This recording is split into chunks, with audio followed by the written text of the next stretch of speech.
ಅನಂತಕುಮಾರ್ ಹೆಗಡೆ ಅವರು ಹೇಳಿಕೆ ಯಾಕೆ ಅವರು ಕಂಟಿನ್ಯೂ ಮಾಡ್ಕೊಂಡೇ ಹೋಗ್ತಾ ಇದ್ದಾರೆ, ಪಕ್ಷದಿಂದ ಯಾವುದೇ ಕಡಿವಾಣ ನೋಡಿ ಒಂದು ಹೇಳ್ತೀನಿ, ಸಮರ್ಥನೆ ಮಾಡ್ಕೊಡ್ತಾ ಇದೆ ಪಕ್ಷ. ಅಲ್ಲ ಇಲ್ಲ, ಯಾರು ಸಮರ್ಥನೆ ಮಾಡಿಲ್ಲ.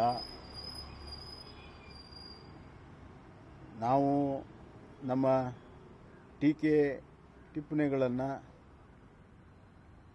ರಾಜಕೀಯವಾಗಿ ಮಾಡುವಾಗ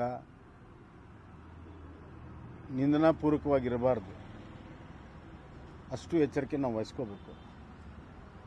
ಪ್ರಶ್ನೆ ಏನಾಗಿದೆ ಅಂದರೆ, ಇಲ್ಲಿ ಸಿದ್ದರಾಮಯ್ಯವರು ಎಲ್ಲರಿಗೂ ಏಕವಚನದಲ್ಲಿ ಮಾತಾಡ್ತಾ ಇದ್ದಾರೆ, ಹಲವಾರು ವರ್ಷದಿಂದ ಮಾತಾಡ್ತಾ ಇದ್ದಾರೆ,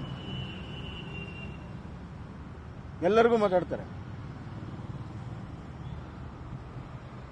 ಅವ್ರು ಮಾತಾಡಿದರೆ ಸರಿ, ಮಿಕ್ಕವ್ರು ಮಾತಾಡಿದ್ರೆ ತಪ್ಪ? ಈ ಪ್ರಶ್ನೆ ಇಲ್ಲಿ ಬಂದಿದೆ ಈಗ. ಅದಕ್ಕಾಗಿ ಅವ್ರು ಪದೇ ಪದೇ ಮತ್ತೆ ಪುನರುಚ್ಚಾರ ಮಾಡ್ತಾ ಇದ್ದಾರೆ. ಅದಕ್ಕೆ ಉತ್ತರ ಕೊಡಲಿ ಅವರು.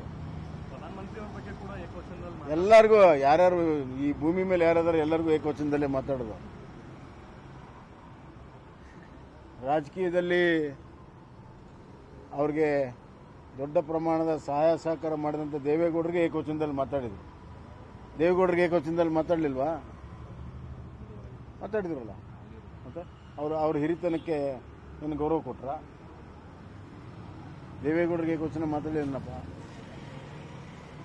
ಅನಂತಕುಮಾರ್ ಹೆಗಡೆ ಅವರು ಹೇಳಿದ್ದಾರೆ, ಇದು ನನ್ನ ವೈಯಕ್ತಿಕ, ಇದು ಪಾರ್ಟಿ ನಿಲ್ವಲ್ಲ ಅಂತ. ಅದೇ